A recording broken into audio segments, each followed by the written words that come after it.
আসসালামু আলাইকুম গাইস, আমার নতুন ভিডিওতে সবাইকে স্বাগত। আজ আমাদের ফুড ব্লগিং পার্ট 1। আমরা এসেছি জয়পুরহাটের সবচেয়ে মজাদার মুড়িমাখা খেতে। এই মুড়িমাখা খেতে আসে আমাদের সাথে কি কি ঘটলো তা জানতে ভিডিও শেষ পর্যন্ত আমাদের সাথে থাকুন। সো আসসালামু আলাইকুম guys, welcome back to my channel. আমরা প্রথমে বাটার মোড় এসে নেমেছি। নেমে বিশাল বড় এক জ্যাম দেখতে পাই। সামনে এগিয়ে গিয়ে দেখি এটা হচ্ছে বিএনপির সর্বশেষ সমাবেশ। তাই এরা রাস্তাঘাট সব ব্লক করে নাচানাচি করছে এইভাবে। এদের নাচানাচি দেখে মনে হচ্ছে এরা মনে হয় এখনই সরকার গঠন করে ফেলেছে। ভাইরে ভাই, এই লোকের খালি গায়ে নাচাটা কিন্তু একদম মারাত্মক হয়েছে। যাই হোক, এদের নাচানাচি দেখে আমরা সামনের দিকে আগাতে শুরু করি। কি আর বলি ভাই, সামনের দিকে আগাতে গিয়ে দেখি আবার একটু বুড়ো নাচানাচি করছে। ভাই, বুড়োর নাচটা কিন্তু মারাত্মক হয়েছিল, কিন্তু ক্যামেরা দেখে হয়তো থেমে গিয়েছে।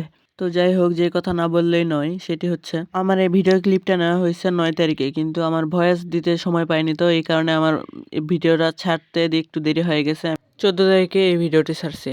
তো হাঁটতে হাঁটতে আমরা চলে আসলাম আমাদের এই নির্দিষ্ট গন্তব্যে। এটি হচ্ছে ভাইয়ের মুড়ি মাখার দোকান। এই ভাইয়ের দোকানটি মোটামুটি বড়ই বলতে সচরাচর এই টাইপের দোকান দেখা যায়। তো যাই হোক, ভাইকে বললাম, ভাই 1 প্লেট মুড়ি মাখা দেন। বিএনপির সমাবেশ কাছে ময়দানে হওয়ার কারণে পাশেই যেহেতু এই দোকান, এই কারণে অতিরিক্ত সাউন্ড আসতেছে, এই কারণে ভয়েস দিতে হচ্ছে আমাকে। তাও একটু চেষ্টা করলাম ডাইরেক্ট ভয়েসে কিছু ভিডিও ক্লিপ নেওয়ার জন্য। যেহেতু আমি ছোট, এই কারণে আমার ভয়েসে সেরকম ভালো আসেনি আর কি। তার মধ্যে আমার আবার কোনো এক্সপিরিয়েন্সও নেই এরকম ব্লগিং এর বা ভয়েস দেওয়া বা এডিট করার, এসব কোনো এক্সপিরিয়েন্সই আমার নাই আর কি। সবাই আমাকে সাপোর্ট করবেন আপনাদের ছোট ভাইয়ের মতন। চলুন শুরু করা যাক আমাদের মুড়ি মাখা খাওয়ার রিভিউ।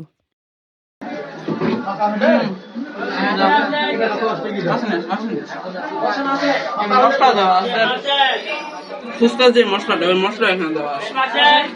জয়পুরহাটের মোটামুটি বিখ্যাত, যে মানুষ কম বেশি সবার মুখে মুখে কিন্তু রান্না চলে, দোকানের ভিতরে রেখে দেয়।